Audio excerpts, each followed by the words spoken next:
Did you know that many type 2 diabetics are unnecessarily treated with medications? Often a targeted diet change would be enough to solve the problem of type 2 diabetes. From a chemical point of view, carbohydrates consisting of oligosaccharides and polysaccharides are nothing more than multiple sugar compounds that affect our blood sugar level. Based on this insight, the nutritional Medicaid method was developed.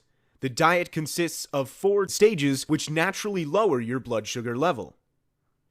During the diet, your doctor can reduce the pharmaceutical medication step by step and ideally stop treatment by medication completely. This method is not new. I found some diet books with similar approaches, but often they are difficult to understand, sometimes imperfect, and it takes a lot of time to read these complex books.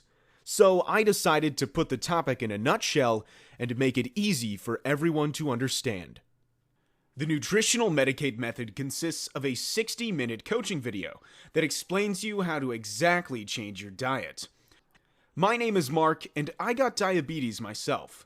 Because of this, I was able to observe and optimize the effect of this diet program with regular blood glucose measurements on my own body. Even the ancient physician Hippocrates said, "If you get sick, the right diet gives you the best chance to get well again." Choose the natural way. Choose the nutritional Medicaid method for type 2 diabetics.